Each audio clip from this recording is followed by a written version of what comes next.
What's up mga mao, for today's video natakaran diri sa Villa Cascada sa Claveria, no. Unahan na ni siya sa Julius Cafe mga mao, or Big C sa una, no. So pagsulod na parking lot and mao ni atong sakyan panaog, no, kay panaog pa ni ang falls diri mga mao. Na sila inani kay grabe ka lisod ang dalan, no. Kasi siguro ako kung magmotor ko di maglisod ko diri. So nara mga mao, abot na ta.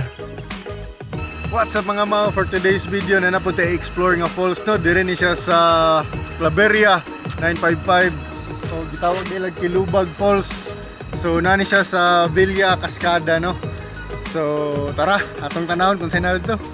So magsugod na taog baklay mga mao.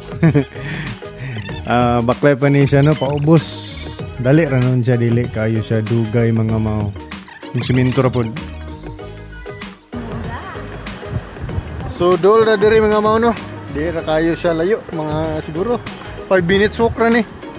Di pa atong mga lakaw na to previously, no, nga mabot og 20 to 30 minutes nga sinakaay tag bukid. Karon dire ni siya simentado.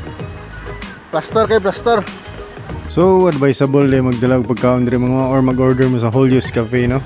So kani nga falls mga mao, grabe, no, gi-develop gini siya diri ang padulong diri sa falls kay layo gini siya. Layo siya sa main road. Grabe katsada mga mao.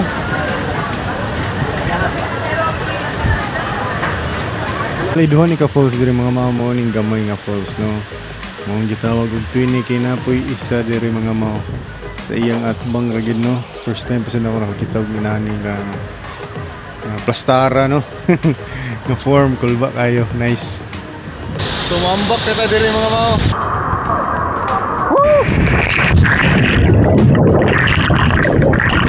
So na nagsalom yung tabi mga mao, mo ning ilalim, no. Grabe ka gwapo gid, bugno pagiging na mga mao. Siyempre si atong uyab diha nga si May salom po na siya. Limpyo gid siya mga mao. That's all for today's video mga mao. So kung gusto mo mani diri sa Villa Cascada, no, nani sa Claveria Matay, search niyo sa Google, translate 100 pesos. So I hope you enjoyed this video and see you next time. Sama na ta mga mao. Oh.